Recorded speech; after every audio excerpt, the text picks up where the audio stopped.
Righto, hello everyone. How are we all? Good. Hello to our people following on from the live stream as well.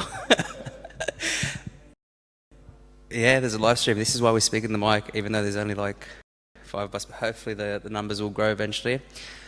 For those of you who don't know me, my name is Robert, one of the youth servants. I want to welcome a new face, Mark. I'm not putting you under the spotlight or anything, but I just want to make Mark feel welcome around here. I just wanted to share a quick story with you. I'm going to start off by asking you a question. Who here keeps their receipts from any transactions that they make at the shopping? Anyone else? How long do we hold on to these receipts for? Until it fades away. Okay. Well, I'm going to compare myself to my mother dearest, who always stockpiles her purse and bag with receipts, and I keep telling her, you got a lot of garbage in here, why didn't you just start throwing it out?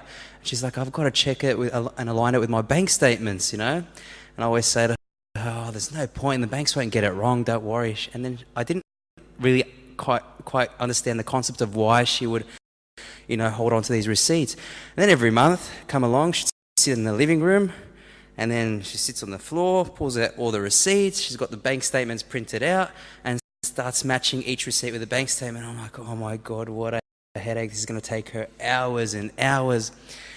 And then I was like, you know what, I don't really care. I've got the app on my phone. I can just check, if I want to see how much is my bank account. But you know what, I was really lazy to check my bank statements. And then I was watching a current affair at night one time, and then I realized there was one of the segments they were covering was on scam and frauds, where taxi drivers would have one of those fake, those FPOS machines, and they'll scan your card and be like, oh, sorry, it didn't go through. Can you please scan it through a second time so we can see if it works? And the current affair was saying that these were, scam artists who take your credit card details the second time round, or whatever, I can't remember the first or the second time, and then they'll copy it onto a dummy card, and they'd go make purchases with your bank account after that. And then I thought to myself, and I said, hang on a second, this has happened to me before, maybe I should start checking my bank statements. And here I am, logged on to my online banking, printed out my bank statement. I was going through my statements, and usually it's just Macca's, yep, Hungry Jack's, yep, whatever it is, yep, the e-tag, yep. And then I see one and it says broadband internet in Perth from iiNet. And I'm like, what? Firstly, I'm in Sydney. This has only happened last week, and I can assure you that I wasn't in Perth, and it's iiNet. I'm not with iiNet, I'm with Optus. So I decided to call my bank, and I explained to them the situation, and they made me fill out a form, and I had to wait 90 days in order to be reimbursed this money. So that's one story. Another quick story that happened with one of our dear youth. They were thinking of deactivating Facebook, and while they were deactivating Facebook, they saw there's a link that says places where you're logged in, active sessions. And so he clicks on it, and then pops up 32 active sessions, one in Orange, one in Dubbo, one in Wagga Wagga, and I don't know where, and there's like 32 of them apart from the one where he was actually logged on. So he calls me up and he's like, oh, guess what happened? This is what happened. I was coming to deactivate, blah, blah, blah, and it turns out I've been hacked. Someone's got access to my password, and obviously it's been spread. And he goes, and who are we going to get for the talk tonight? I said, none other but our famous friend, the Federal Police Officer, Albert Osili. So if we can make Albert welcome. Thanks, Albert.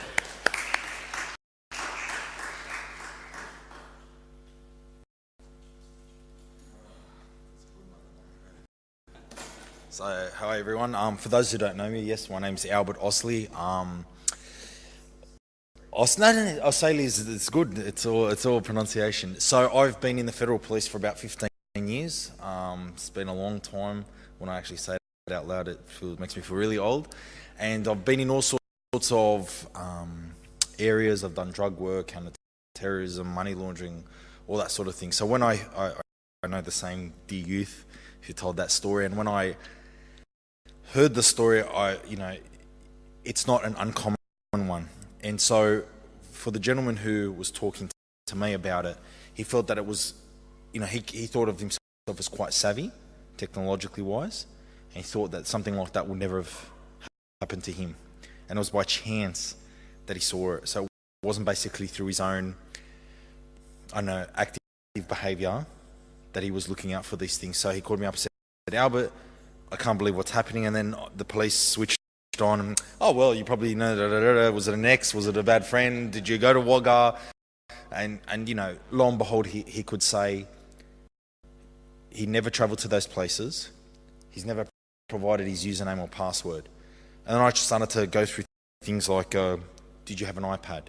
Did you maybe lend that iPad to your sister, for your niece, for your nephew, to a friend? Did you leave it logged on? Couldn't figure it out. And I started going through all these security features. So he asked me to talk about that. Now, the reality is that we're all very, very tightly connected now to each other in a way that never had existed before. So one of the biggest problems that we have really as a whole generation, and no matter really how old you are now, but there's basically no experience before you. So, how young's the youngest person in this room? How young's the youngest? How young's that? You're 18? Abuna's 18. Can someone beat 18? How old? 16? 14. All right, so you got 14. And who's the oldest? But Abuna's 18. Who's the oldest? I'm 38.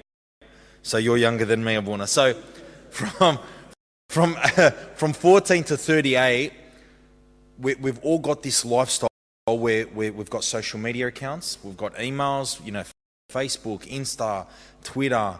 We have a lot of our own information online. The problem for us is this: there isn't a generation older than us that understands this stuff, so that could give us our experience. So you might think, Albert, what are you talking about? So think about it as you were growing up, and you were like, for the 14-year-old, he won't have experienced this. But for those of us who are old enough to have a car and to have a driver's license, it wasn't something new for our parents, was it? So it's not like, we came and go, oh, Dad, there's this thing called a car. What is car? They knew what a car was. And yeah, of course, you're 16 now. That's it. I'm going to teach you how to drive. And what did they do? They didn't just say, go and figure it out yourself. They went and sat in the car with you. Okay, this is the indicator. This is cleans the windscreen. No, that cleans the windscreen. No, that accelerator, brake, da. And you learn from those who are older than you. We have none of that when it comes to technology. So the problem is that we're all left to our own experiences. We're all left to our own, basically, technological abilities. However, most of us are wanting. Most of us are pretty much really struggling with it. And the likelihood is that you're really overexposed in a way that you probably don't realize. So one of the old ways that cops used to do their job was to go talk to people or to go onto databases. So, I'd get a case file and it'd say something like, Centrelink fraud, who's this bloke, Jesus from Nazareth, okay, he's, committed some Centrelink fraud, and I've got to go through it. So what do? I'd go into my database and type in the name, the date of birth, and I'd go into this other database and type in it, and then maybe go speak to some witnesses. Well, now I do all of that, and then what do? I Google that person's name. And you'd be very, very surprised that otherwise very, very careful drug dealers and very, very careful terrorists seem to think that the World Wide Web is a very safe place to, I was here and I visited there and this person's my friend and da-da-da-da. And you provide so much information on those sort of platforms. When Facebook was created, there was a lot of buzz about it, right? One of the things that was said, and this is dead set true, was that the CIA, not in their wildest dreams, could have ever imagined the thing that is called Facebook. So imagine the Central Intelligence Agency that all it wants to do is suck up everyone's information and compile it in one place. Could not have imagined the thing that we call Facebook.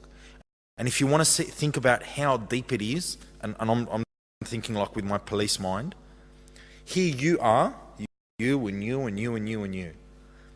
You put your name down. You know how many people put their dates of birth and like put it up on Facebook, just as an example?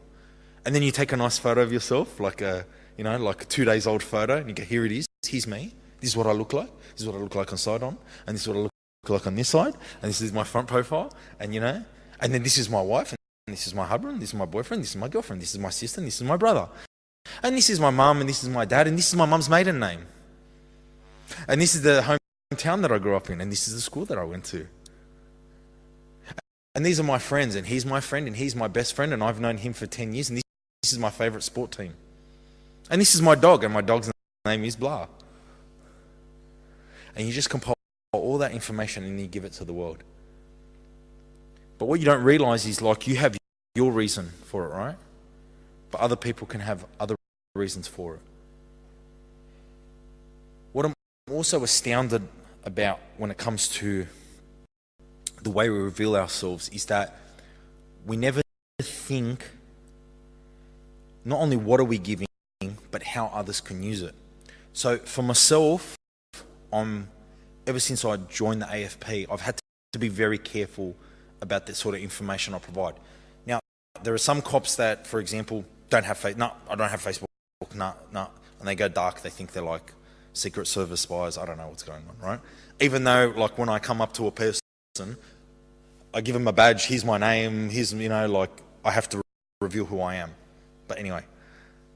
And there are some people like me. I have a Facebook account. It has my name on it. But I'm very careful. I still create limits to it. All right? But then there's other people, like normies, and you provide so much.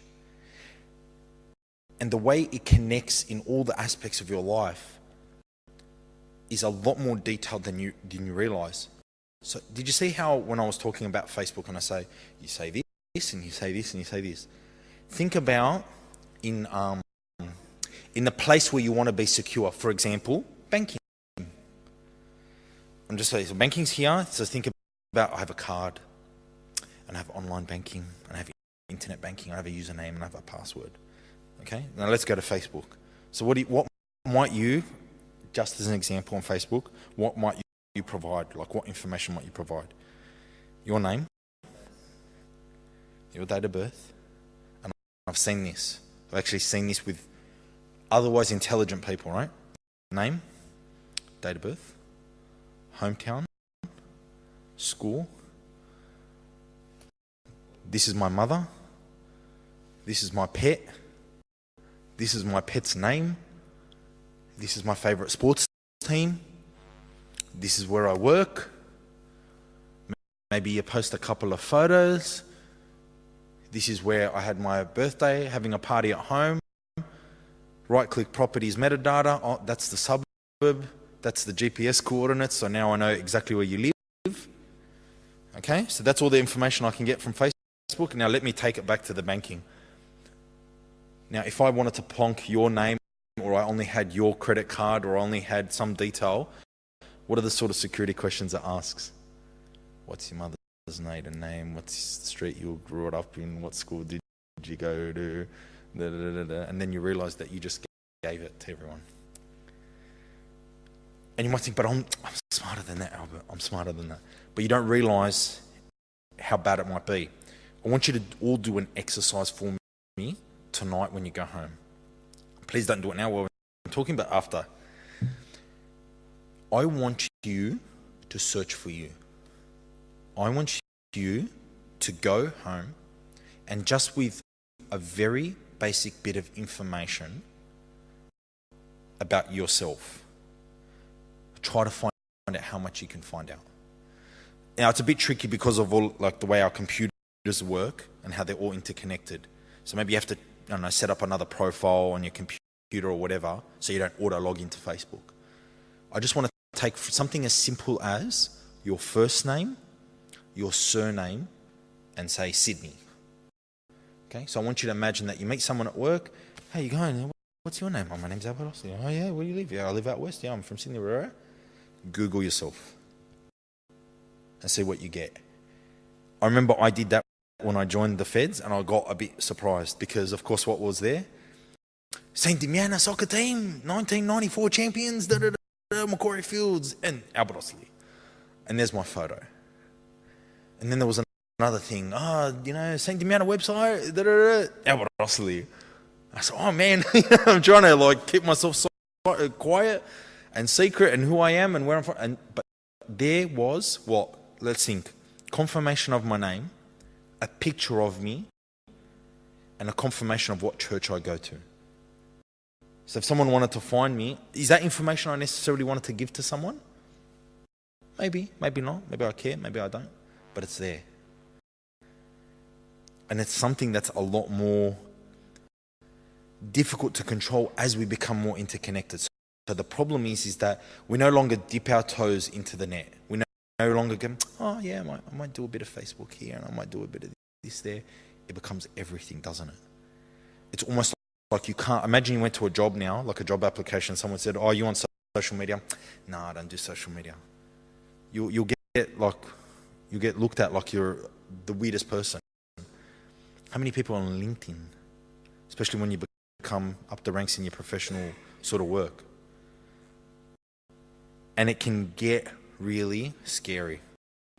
So I'll tell you some of the scary things that can happen, or a scary thing that can happen, but I'm not saying this so you can freak out and then break your phone. That's it, no internet for me. And it's not about that. But it's about being more careful with yourself. So has everyone heard of catfishing? Everyone's heard of catfishing? Anyone not heard of catfishing? Yeah, okay. So catfishing is the phenomena where someone pretends to be someone else in order to pursue a relationship. There's an actual TV show on MTV.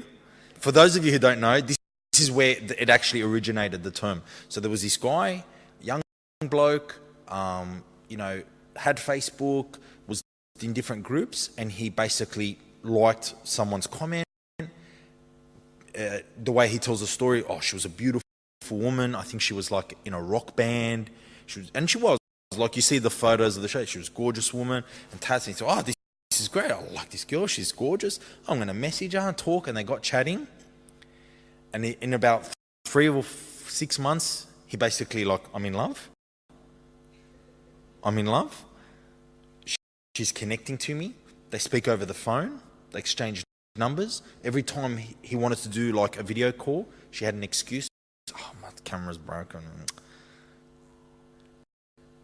Goes to meet up with her and finds out that she was he was like 22 at the time, and she was a 36-year-old mother of 2. Totally didn't look the same as in the photos. So she had created a completely false Facebook page using someone else's images, created her own name, and was doing this for, I don't know, self-esteem reasons that we can't understand. Whole show about it. And you know what astounds me is that there are literally thousands and thousands of people who message him every week. This is my story. I love this guy. He's amazing. I'm so connected. But it's really strange. We never be able to meet up and da-da-da-da-da-da. And then me and my wife watch it all the time. And it is just amazing. And it doesn't matter how old or how young or how smart. There were people who were in IT, like people who are actually intelligent in IT, but they fell for this. And when it comes to matters of love, these things can be very sensitive, of course, can't they? But what about your finances? What about your history? What about your imagery? I worry about these things. Not only for myself, but my sons. I've got 2 boys. They're 11 and 8. And I hear horror stories about guys getting fired from their jobs, or not even getting hired because of some idiotic thing they posted when they were 16. and someone, basically takes a photo of it and it stays online forever. And it can be a really tricky thing. So it's one of those things, without harping on too much about it, that you've got to take so much responsibility for, and realize the whole thing of the net is literally the most bizarre thing. If you think about it, is the most bizarre thing, the way we deal with it. So because a bit of background about me, I volunteer for an organisation called Think You Know. So it was basically a group created by the AFP, New South Wales Police, Microsoft, and the big banks.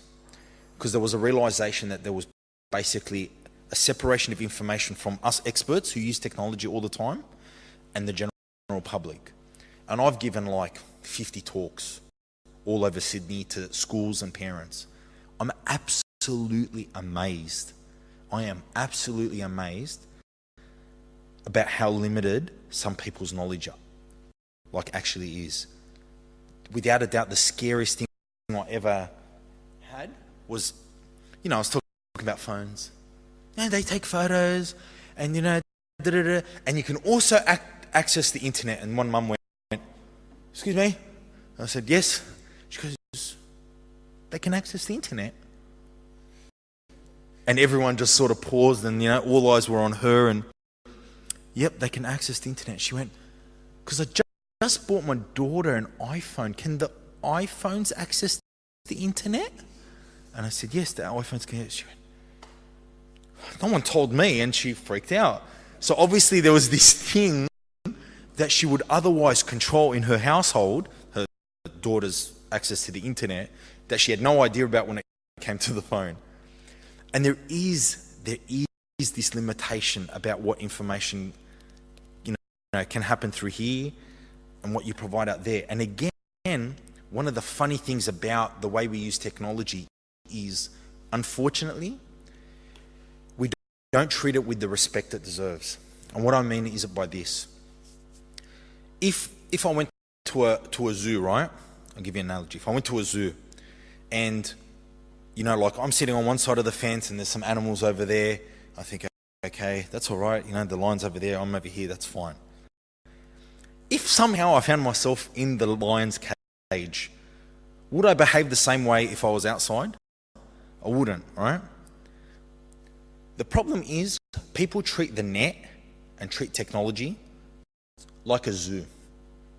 They think real life's real life, all right? But when I'm on the net, I'm like at the zoo. There's a big fence, there's a big, river, and all the bad things are over there. And I can peer at them, I can see them, maybe sometimes a giraffe spits and, it just misses me. I thought, that's gross, but I'm all right. I'm over here and it's over there. And I try to tell people, no. You're in the cage with the animal. You're with it. You're there. It's next to you. Don't think that you're separated. Don't think that you're sitting in your room in front of an LCD screen and that keeps you safe, or that requires less responsibility. That's a very, very important one. Requires less responsibility. It doesn't. Or that you will be able to avoid the consequences of your actions. It's quite interesting, if you think about it, and I use this, again, another analogy. If we were in public, right, like you think about you're walking down the street, you leave the talk, you think, the talk was crap. I'm going to go out, I want to get an ice cream, I'm going to go to Brighton. Do you go down the street of Brighton and you go up to a random person and go, I was at a party, do you want to see this photo I took? It was awesome here.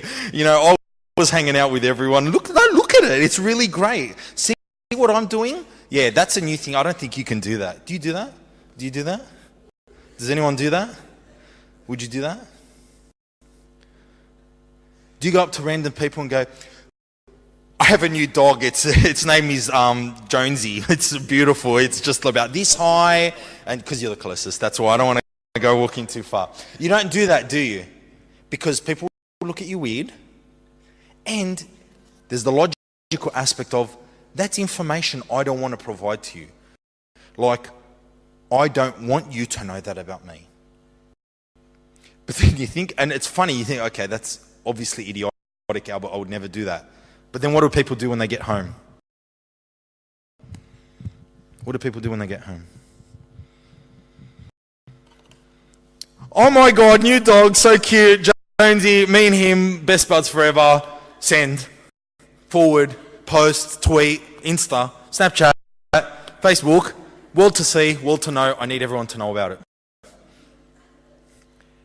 But when you think about it, when you actually think about it, is that not a bit strange? Is that not a bit bizarre? Is it not, in fact, I would go further, is it not insane? Is it not insane to provide the world with information that you wouldn't even trust with a single individual?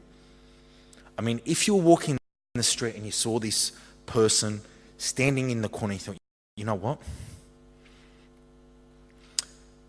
I've got this really nice outfit. It's in this bag. I'm just going to go up to this one person. I'm going to just show them. You know, I just want them to see, you know, what do they think?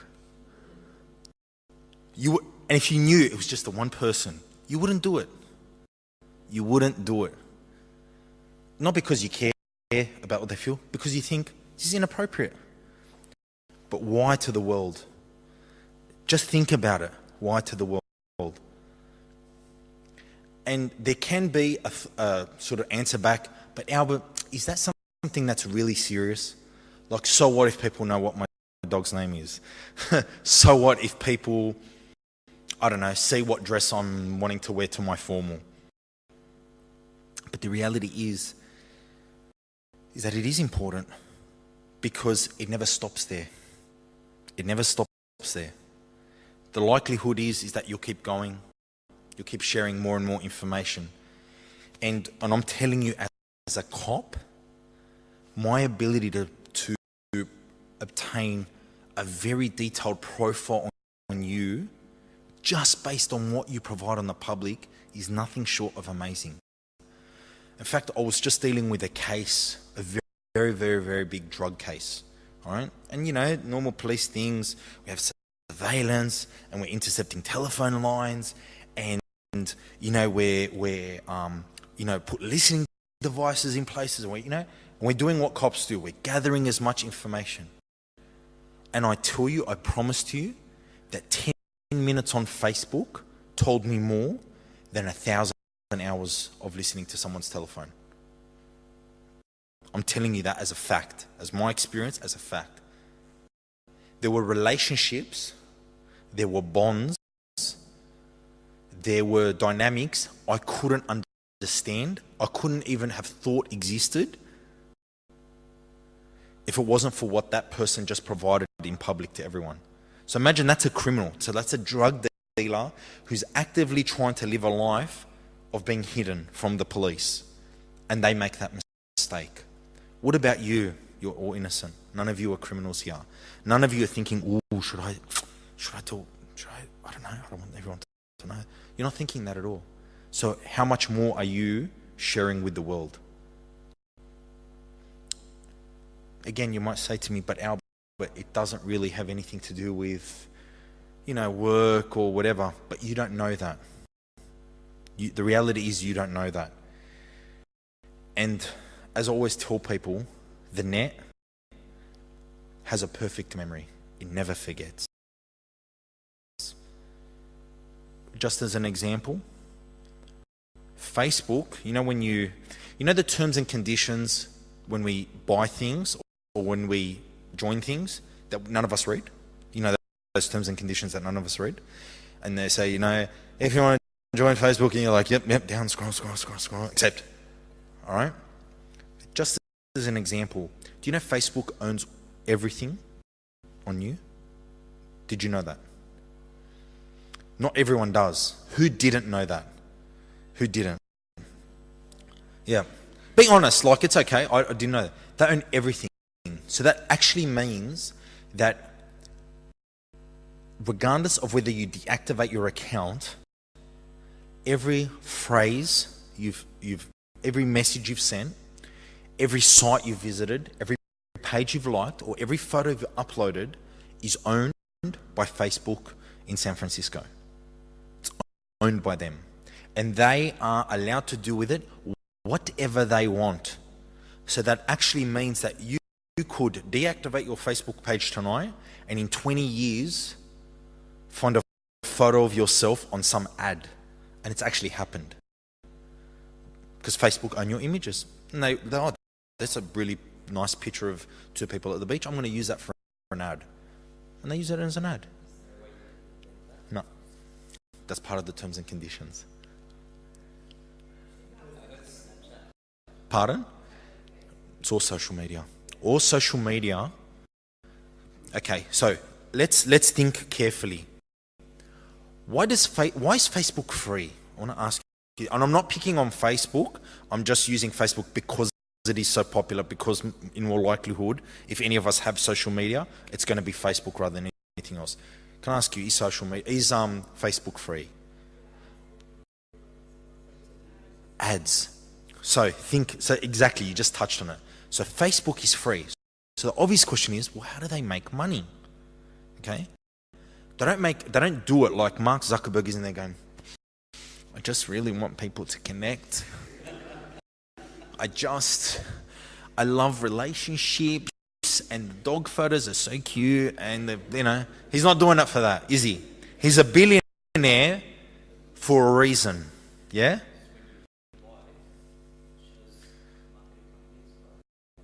Facebook basically took television and said, I'm going to make that better. So how does free-to-air television work? How does Facebook work? The companies are selling consumers to advertisers. So there are a whole bunch of advertisers with money. And they're trying to think about, where can I put my ad? I want to advertise. I want to give people my money. I want to advertise. And what used to happen 20 years, 30 years, 40 years ago, were the TV companies, the TV channels would say, hey, I'm Channel 7. When I have Home and Away, I get 1 million viewers a night. Do you want to advertise with me? And they, 1 million viewers a night, yes. How much is an ad? It's $30,000 for 10 seconds. It's $50,000 for 15 seconds. Facebook went, hey, advertisers, I've got 1 billion people and I can send your advertisements to the exact demographic you want. Do you want 15 to 17-year-old white girls? I can send an ad to them. Do you want 30 to 40-year-old Egyptian guys? I can send an ad right to them. I can send it right to them. What do you think the advertisers are doing? Brilliant. So they sit down, they figure out who they want to sell their product to. They tell Facebook. Facebook go, right. Have you ever noticed the ads on your Facebook account? It's really freaky, isn't it? Like, it's really freaky. I actually just had a very bizarre experience literally 2 hours ago. So I just recently bought a washing machine, and I did the normal thing. Okay, compare this one, the LG versus blah, blah, blah, blah, blah, blah. Yep, beautiful. Went to JB Hi-Fi, bought it. Came today, unpacked it, great, got a washing machine. I was on Gumtree, scrolling. What did I see? I saw an ad for the exact model washing machine that I just searched. I went, that's weird. Isn't that the washing machine I just bought? How did Gumtree know about that? And I just installed Gumtree today, so you can't see that Gumtree had. It was a Google ad. So Google had my Google search, retained it on, like basically connected that search to my phone, and whatever app I downloaded was able to insert an ad specific to me. LG, Harvey Norman, JB Hi-Fi, whatever, probably pay Google, and Google make that happen. So all that information about you, all that information with social media is going out there. And the obvious question is, well, how much do you want the world to know about you? Now, I am not anti-technology. I love technology. I always want this latest phone. You know, if I could have a driverless car, if I could, I don't know, Star Trek beam me up, Scotty, go to the other side. I'd do it, man. I love tech. But I recognize that if I share too much about myself, I put myself and others in a very dangerous situation. There's also one thing I just want to share with you guys that I think is even more important. There's a really big phenomenon now that psychologists have discovered, and that is that there is a whole generation of very young people. So I'm lucky I missed out on it, because I grew up in a time, I'm 38 years old, I grew up in a time without technology. So I created all my relationships through physical interactions. I was the kid, 8 years old, my dad say, go get me cigarettes and bread and milk, here's $5, bring back the change. And I would be 7, 8 years old, and okay, I'm gonna go buy bread and milk from dad and cigarettes, and I go, hello, how are you, is that? And you know, he'd call up the phone, and Victor, is your son, here's cigarettes? Okay, it's not for him, good, here you go, here's the cigarettes, is the thing, very long time ago, here you go, no worries. And then they'd be like, oh, you know, talk to my friend, hey, I gotta go home. All my interactions, the way I developed as a human being were through direct dealings with other human beings. And psychologists have basically discovered that that is a very, very deep and very powerful interaction and experience. Very deep and powerful. Since time began, it was just normal. It was what was considered normal. I face you, I shake your hand, I read your facial features, the eyebrows, how did this move, what was the tone of voice, your body language, you know, what does that mean? And I bond. And I reject. And I greet. And this develops me as a human being. But what's happened now through a whole generation of basically developed relationships through a screen is that they've lost the ability to deal with human beings. They've actually lost the ability to deal with human beings.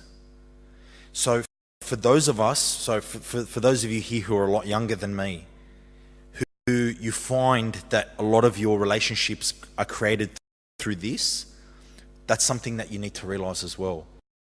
It's actually affecting you in a way probably that your parents were right on. You know, your parents say, don't spend too much time in front of the screen, it will turn your eyes square and da-da-da-da-da. Maybe the eye square is not right, but it is affecting you. Do you get what I'm saying? Like, it is actually causing problems. Another fun fact, employers are finding they don't want to hire millennials. I'm just throwing out facts to you. They don't want to hire millennials. Do you know why? You know what the employers are saying? These people can't deal with other people. They don't know what to do. You know, 18-year-old Jenny comes into, first day of work. She has a bit of a problem with someone. She doesn't know what to do. She goes back to her computer. She emails someone. Emails her boss. I found Sarah very frustrating and I didn't understand what was happening. And the boss comes and goes, well, why don't you just speak to her? I don't know how to speak to her. Here's well, I don't know how to speak to someone. Because you have this situation where humans now actually think that they have millions of friends. That they're actually I'm very experienced. I have at least 4,000 Facebook friends. 4,000. My parents have like 4 friends. And I've got 4,000. So you grow up thinking that you're actually more knowledgeable and more capable and more experienced than you actually are. But you get into a room full of people and you just don't know what to do with yourself. You don't know how to deal with people. How many times have you actually seen, like at parties or at weddings, you're in a room full of people, but you'd rather be in front of this. So you're basically incapable of knowing how to socialize. And it's a really, really, really big problem for you. Again, you might think it's nothing if you're not at your working age. But when you get to work, that's how life is, man. Like, that's how life is. You know, when I have a problem with my wife, I can't just like upset face, you know, emoji this, question mark, what the, post, you know, send it to her. You know, I've got to deal with it, don't I? I have to deal with this human being in front of me. I have to look her in the eyes. I have to listen to her tone of voice. I have to hear the words that she's saying. I have to read her body language. That is how human relationships are built. So I know I can give a talk about be careful credit card fraud, and be careful identity fraud, and be careful this, and that's not unimportant. But from my learning of all this, especially because I'm very concerned about my sons, again, 11 and 8, I'm very careful about making sure they have no social media presence, because I want all their relationships, I want all of them to be face to face. I want them to only know people who they've met, who they've seen, who they've shaken hands with. And that's so important. I've talked a lot. Does anyone have any questions about any technological stuff, or any maybe policey questions like, can this happen, can that happen? Am I safe here, am I safe there? Yes, brother.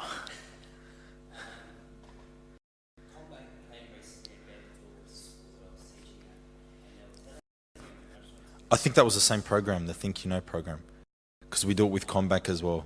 Yeah.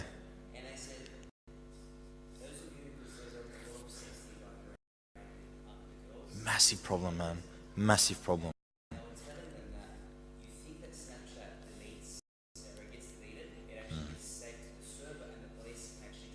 Absolutely, absolutely. Yeah. So you got to remember. So I don't know if everyone in the back hear what was said. Yeah.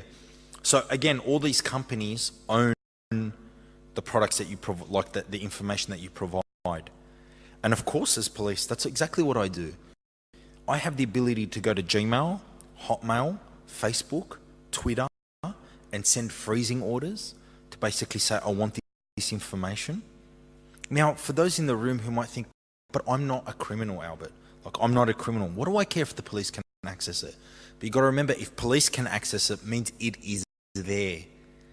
So where you think you have privacy, this is really important to know. Where you think you have privacy, you actually have none. You actually have none. And that's going to be really important to know. Because then you know, you can be more careful about what you share to the world. Because privacy is important.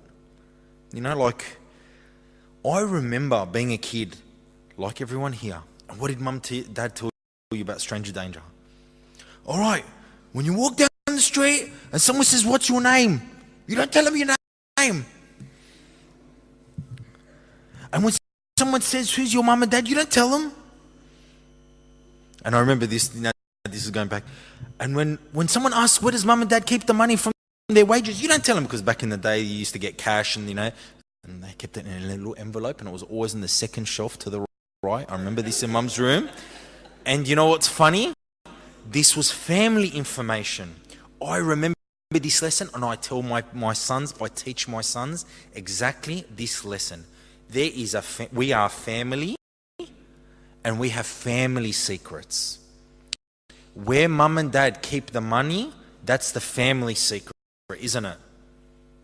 And it's funny, I do the same thing. Like, I, like most people, I have a safe, and I keep maybe the passports and the jewelry and a bit of money in the safe. And I remember my son, he was like becoming 5, 6, 7. He goes, what's that, Dad? I go, what? You know, damn it, I opened it and he was behind me. I go, it's a safe. He goes, what's in the safe? And I go, very important family stuff. And I remember he just, oh, okay. And I could see him ticking over, like, you know, Daddy has a safe and he keeps important stuff in the safe. I'm going to tell everyone about the safe. And I had to get up and go, listen, Aiden, that's family stuff. We're a family. Me, you, mum, and your brother. That's between us. That's secret. We keep that. That's important. You know, we have a spare key. We keep the spare key to the house in a safe place in the house. That's a family secret. You have to be in the Osley family to know where that spare key is. I almost told you. No, you know, but do you get what I'm saying? So it's funny, there's a whole part of our life where we are raised in that manner, aren't we? We were told from a young age to keep secrets, and that's fine. You're not supposed to tell every stranger that asks you what your name is, what your date of birth is. I mean, if some stranger came up to you, goes, "G'day, how are you? What's your name? What's your date of birth? Just guess 4 numbers randomly. Say you had to guess 4 numbers. Just tell me 4 numbers randomly. What school did you go to? What dogs do you like? What animals do you like? A cat person? Are you a dog person? You know, what's your favorite sport?" You wouldn't tell them. You think, "Oh my God, call the police."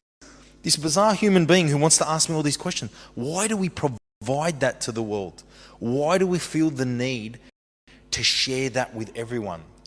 There's a deep, deep problem we have in our society, and that is the desire to feel loved, the desire to feel like the attention is on me. We are so enamored by pop culture. We are so I see this person with 50 million Twitter followers, this person with 10 million Facebook followers. I just want 1,000. Is that too much to ask? I want 1,000. I just want, and you know, and there have been these psychological studies that found that people became ill, actually ill, sick, when they would post something and no one would like and no one would comment. They have a visceral reaction. You have to remember that all these social media companies, they actually employ, and this is something else I want you to know, they actually employ psychologists, okay? They actually employ psychologists to say, "I want people to use my product. How do I get them to use my product?" And the psychologists will do studies.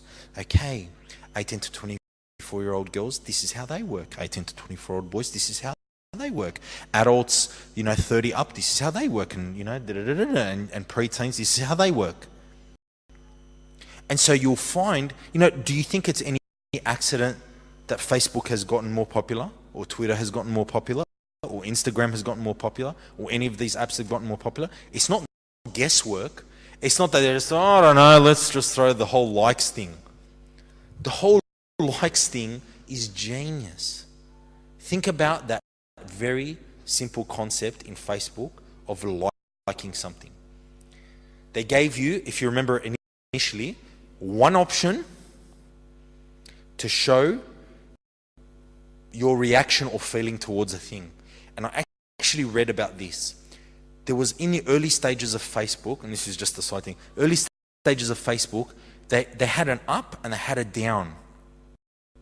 But they found that when people knew that someone could down-like a photo or a comment or a meme or something, people were less willing to post. So they purposely just provided a like. You know why? Because if you didn't like it, you just left it. But if you liked it, what did you do? Well, you liked it. And so what would people just see? Like. And what did they realize? They realized the act of liking a post was so worthless to the person doing it and so valuable to the person receiving it that it created more movement, more actions, more postings, more reactions than if it was just, say, for example, something you did in public. Think about when you use social media. How easy is it to post something, or like, for example, to react to something in a very overly positive way? For example, look at Facebook now. It's changed the like, hasn't it? What do you have now? You have angry, and you have the cry, and you have love. Think of that. love. Love.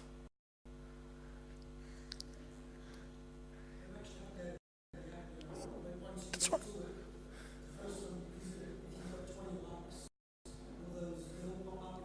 Yeah, and they got all these things.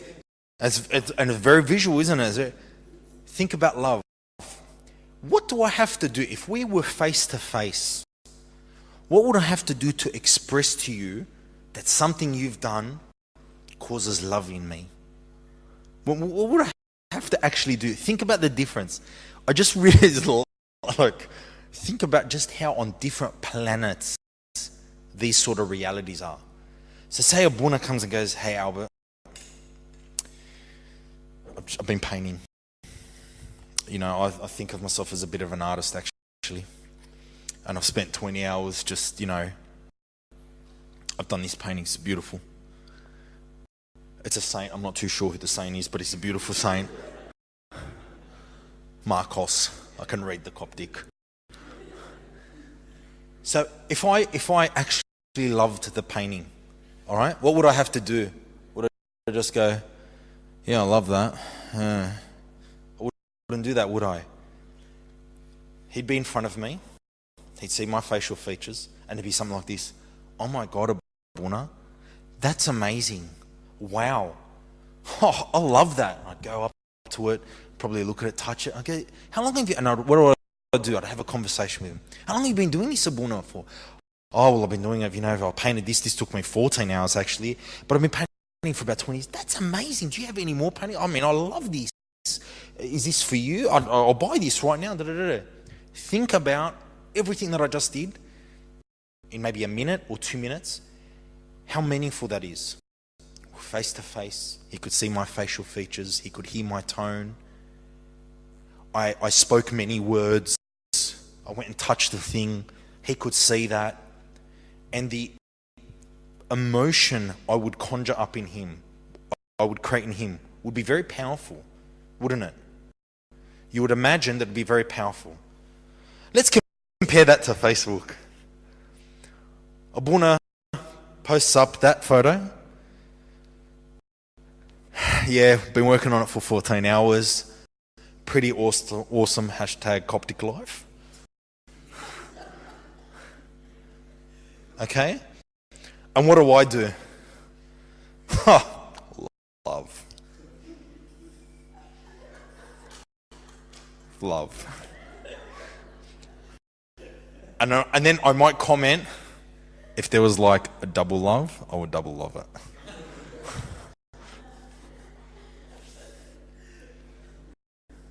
Now there's love, Facebook love, and then there's real life love. Are the two even on the same plane? Are they in the same field? Are they in the same solar system? No, they're not. They're not. And yet, look at the language that we're employing. Like love, angry, crying, furious, fainting. I don't know what's going on. I don't know what Facebook is going to invent. But the problem is we're poorer for it. We're really poorer for it. I think I could deal in life with the constant risk of credit card fraud and identity fraud. And I'm not really worried that anyone's going to use me to catfish someone else. But the thing that I worry about the most is that my relationships and the relationships of my family and my friends and of my children are so much more shallow than they could be. And that's the real danger with technology, in my opinion. The credit card fraudster and the child molester are scarier. I agree. But what's the thing that's really damaging us the most? That's my thought. Question at the front. Live stream. No swearing. Yep. Thanks for the talk. Yeah. My question was, I was out with a friend today and he actually used his new Apple Watch to pay for something. Yes. I guess my question is, where do you draw From the devil. No. Where do you draw the line? Because obviously that gets rid of that security. Obviously, if you have your card on you, you're always checking that you have your card on you. Then now we got your phones where you can pay pass with your phone. And now we got the watches. What comes next? Like, where do you limit yourself? Do you reckon we should limit ourselves? The problem is, anything I tell you in about 2 weeks will become irrelevant. It will just be overwhelmed. So I actually had this, I've got the S3, like I told you, I'm like, fanatic with all the technology. I got the new S3, it's mad, and it had Samsung Pay. And initially it was like, limited, but now I can link it to my card. The problem is, answering that question really is a reflection on how careful are you in life? You know what I mean? Yes, someone can hack your watch. Yes, someone could steal your watch. And if you don't have the security settings on your Apple Pay set pretty tight, someone could nick your watch, go to a shop, pay for something. It's as simple as that. So it's like anything in this world, really. It's how careful are you with it, rather than is that thing safe? So yeah, it's safe, but how careful are you with it? So I think, for example, one of the settings you can put is that it will only work if it's Bluetooth to your phone. Basically, what does that stop? Well, it stops someone stealing your watch, doesn't it? For example. So if you can tell, Albert's here, I can, I'm talking to his phone, so he must be with his watch. All right, pay for this thing. Yeah, it's fine. Well, they steal your phone and your watch. And it's still their phone, but you got big problems if they're stealing your phone and your watch. But it's the same with my card. I mean, if someone stole my wallet, I've got my credit card. I hardly carry cash around. If it wasn't for the fact that a couple of shops here and there want cash for something, I wouldn't carry any cash. And I have to constantly remind myself of my PIN number, because now all the, like my bank cards are linked through my credit card. So I don't have to, I just wave everything under $100. So, I mean, it's getting here, it's getting scary. It is getting scary, but that's again the example that we got at the beginning of the talk, where you have to be more responsible with yourself. That's another problem with technology. It makes us irresponsible. It does. It gives us a sense of security and safety when we don't have it at all. When we don't have it at all. It's one of the things that I talk about, when I get to my technology talk, the part about child sex predators. It's one of the first things that a lot of parents get worried about. They're like, we have a computer in the common room. Stop that threat. And I say that's useless, because they're speaking in their own language. Some criminal could be speaking to your 8-year-old in a language you don't even understand. So the problem is that piece of technology can give you a very, very false sense of security. It does it for 50-year-olds who are concerned about their adult children, 30-year-olds who are concerned for their very young children, and even 20-year-olds who think, that's all right, I'll just pay with my watch, because my watch is really cool and I want to show everyone I'll pay with my watch. But again, you have to, it comes, it's like it's a privilege, and it comes with lots of responsibilities. Lots. Anyone else have technological questions? Do I have to? Yeah. So everything you've said is very valid and scary, but I kind of feel like we're in too deep. I have a friend who gets paid, literally last week she got paid $2,500 for posting a photo of herself in a bag of tea on Instagram. Yep. You know what I mean? Yep. For someone that's a full-time job. Yep. I work for a surgeon, and we had an analyst come in, and 51% of our clientele is all just from Facebook inquiries and following through from that.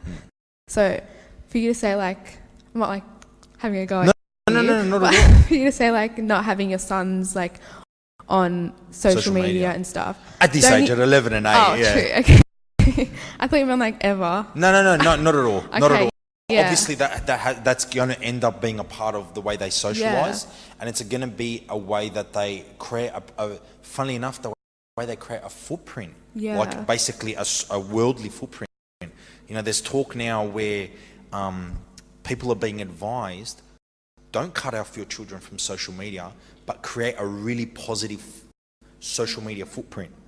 I know it sounds funny to say, but they want people to, for example, at 16, have the Facebook account that, you know, oh, I'm here, I'm helping the poor, and, you know, I've got footy finals here, and, you know, here I am at church, and to create a positive image to yourself. So, like with anything, it's the way you use it.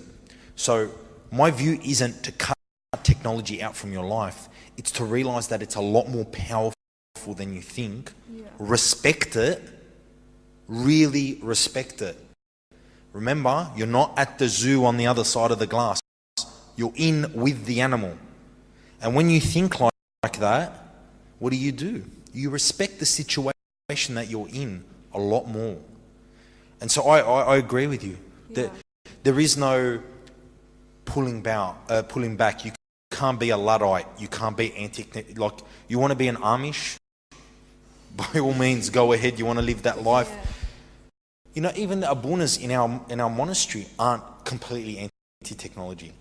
You know, I remember, okay, this is going back now.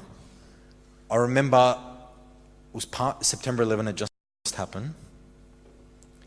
And me and my mate said we're going to go up to the monastery. And it was like 2 days after.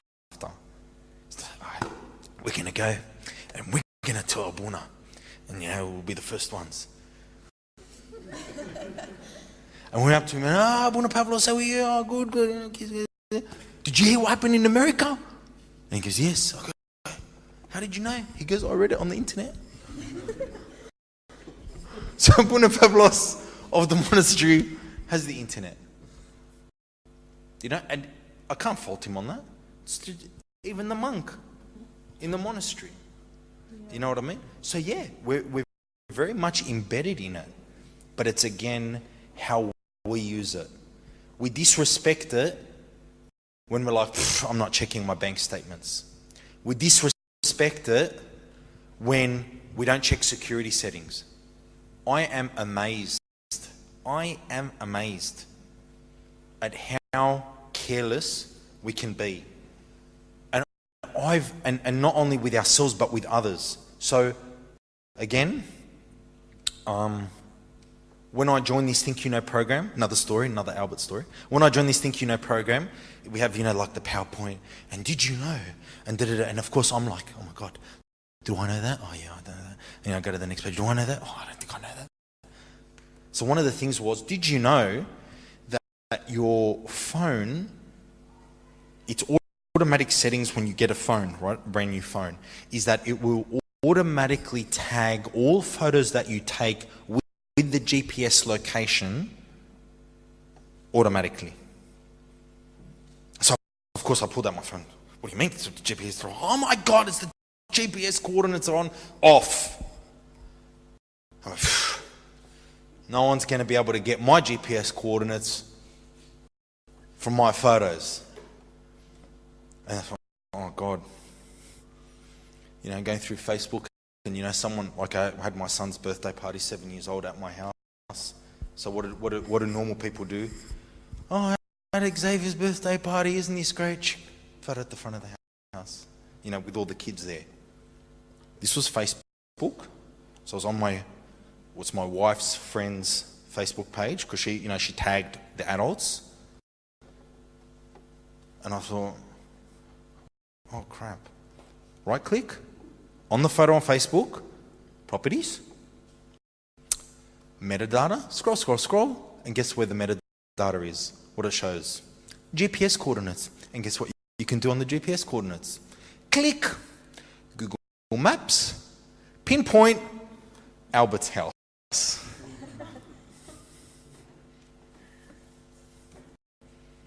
Yeah.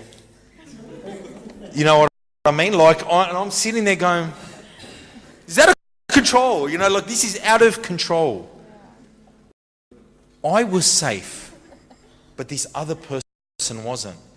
So for example, what was one of the things that I did with Facebook? I had to scroll through like 10 layers deep to turn off the ability for GPS coordinates to be linked to things that I was tagged in order to avoid that problem. Again, would I go up to a stranger, hey, how you going? Do you want to see a photo of me and my kids at my house? It's one trip, you know, look, would I do that? Would I go and just advertise, you know, like all of that? I wouldn't.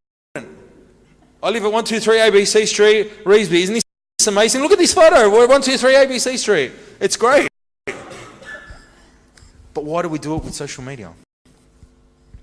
You know, and if we think it would be ridiculous, I always say this, if we think that'd be idiotic, ridiculous and dangerous to do it in public, then it should be idiotic, ridiculous and stupid to do that using technology. I get that people sell photos of themselves holding, you know, T2, is it T2T? Yeah, okay. And then a T, and then, you know, like, and it's crazy, isn't it? Like, we're getting paid, people are getting paid money to like share yourself to the world. But it comes with, like, for your friend, if you ever had a conversation with them, ask them, like, do you know, like, are you careful with what you share? Are you careful? Do you accidentally share something at the front of your house that could easily identify where you live? You know? Are you thinking about stalkers? You know, did you say it was a female friend? Yeah. The potential for a particularly attractive female friend, you know, some guy gets enamored and thinks, oh my God, you're beautiful, I've got to find where you live. Could someone find where she lives? If she Googled her name, what would she discover? Again, do it. Do it tonight. Google your first name, your surname, and Sydney. See what you get. And if you're concerned about anything you see, A, obviously try to rectify that, delete things, get rid of things. But B, realise that it's out there. You know, it's there for everyone to see. And just control it. Be responsible for it. You know? Respect it. So how can we control it? So what can we do to minimize the risk? I think, again, Abuna, it's a philosophical attitude that you've got to have. Like, I know it might sound almost ridiculous, but you've got to have a mental state which says, I am responsible for it. It can hurt me or it can help me. And I will be careful with it.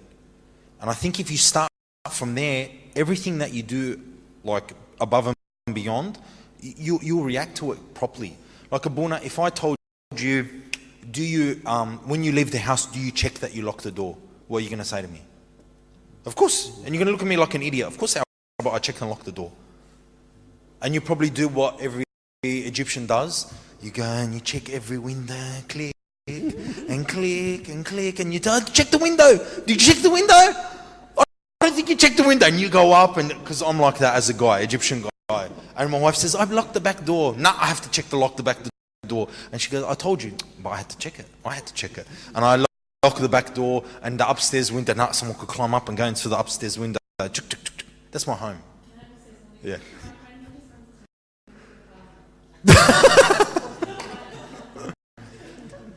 But you do that, don't you? You take responsibility, Abuna. You take responsibility for your home. I leave my car, and what do? And I see the light, and I think, what do? You go, did I press lock or unlock? I better press it again. I don't know if I press lock or unlock. So what do? I unlock it, and then I lock it again. And then you walk onto it, and thank God my car, I'm lucky, it's one of the new ones with the windows like open. So I look at the window. Okay, it's locked. And I lock it again. Okay, that's with a car. A car that's covered under insurance that can be replaced. But how quick to post a photo which can identify where I live? You know? And again, yes, Albert, you're a police officer and you're arrested and you dealt with the Ibrahims, and it's scary scary and terrorists and blah, blah, blah, blah. And of course you're thinking about that, but why should I think about that? But it's not about imagining you're in the worst situation, because the reality is that anything can happen to any of you like that. You could have a stalker. You could have a crazy ex. You could have a business partner that feels begrudged by your behavior. You could have a 15-year-old kid who just wants to mess around. Have you ever heard it? Sorry, what time are we supposed to finish? 10 o'clock? 9:50? 10. All right. Have you ever heard of doxing? Oh, okay.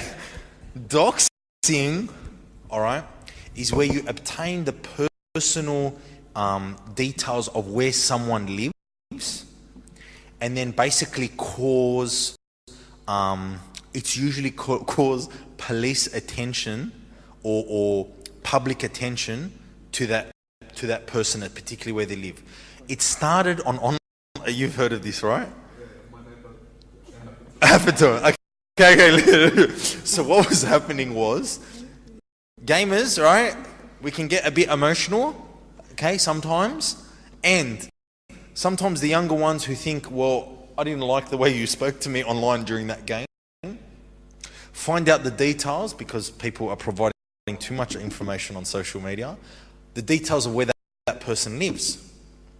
And what they were doing is and this was happening in America, they, like, again, 123 ABC Street, they'd find out that's where the guy lives, and they call police. Oh my God, my neighbour is living at 123 ABC Street. I think I heard gunshots. And then 4 days later, the guy would be, oh my God, the police came to my house. And so they were actually causing real life consequences to these people, out of a laugh. You can even YouTube it. YouTube live stream doxing. So there are people just like your friend who make money off these weird things. So there are people on YouTube. You know what they do all day? You know how they make money? They play video games live. They play video, and people watch them, and advertisers advertise to the watchers and make money, and then send all that money to the YouTuber. So guess what people were doing? They were doxing the YouTubers. So there are videos of guys sitting there, so they have like a camera on them, or they're playing a video game and then a camera on the screen. And then all of a sudden you hear, police, get down on the ground! Oh my God, what's happening? And then people laughing, gotcha! Dox them. Okay? Not an ex, not a terrorist, not a fraudster, some kid who just wants to wreck your day. And because you provided too much, you said too much and you shared too much, they got to you. Alright?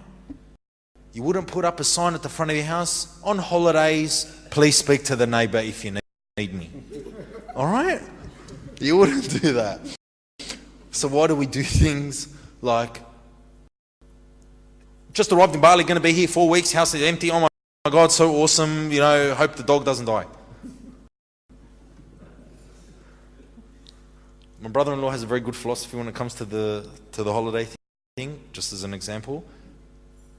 His wife and my wife, we're not allowed to post anything until after the holiday is finished and we're back home. But anyway, I know I've taken a lot of time. I'm going to stay back. It's 9:55.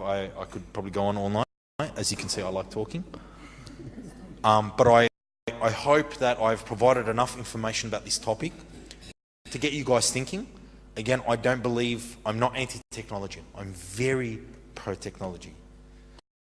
The technology that might be scary is allowing a live stream of this very talk that I'm talking to about the technology, which is scary. It can be a very positive thing. It's just how we use it. Thomas, someone said about your story, by the way. Yeah, I heard. Just a takeaway message, given that the majority of people sitting here would probably have, one if not multiple social media accounts, what would you say would be the number one thing that they should go and do, let's say particularly for Facebook, after tonight? I think that the most important one is about who can see what they say or what they share. If Facebook came up to me, I'll put it another way. Facebook came up to me and said, what information do you want, or what controls do you want to have first and foremost? It'd be about controlling who can see what I post. So, making sure, for example, that what I post is only shared with friends and that's it. What I like is only shared with friends and that's it. What I dislike is only shared with friends and that's it. What I comment about is only shared with friends and that's it. That would be, for example, one of the things, because, for example, I'm in this room of people and I trust everyone here, right? So I'm purposely picking my words and saying my stories, okay, I'm sharing it here. I understand there's a option, but I'm sharing it here, right? There's a mindfulness to it. And I think that gets lost on social media. There's a lack of that mindfulness of really who am I sharing it with. So I think I strongly believe in taking a very, proactive and personal responsibility attitude towards technology. Treat it not like a thing that annoys you, like, I have to go through the settings and da-da-da-da. Think about it no differently than you would about your car security, your home security. Would you go and pay for something, go to the front counter, leave your wallet at the front and go, there was another dress that I really like. Can you just excuse me? I'll just leave my wallet here and go. Would you do that? You wouldn't. You'd have wallet security, you'd have purse security, you'd have bag security. What about social media security? Take it in the same way, because I'm sure that you'll actually realize that you're sharing things that you had no idea about. That's fine, as long as you know about it, because then you can control it. Glory be to God forever and ever. Amen.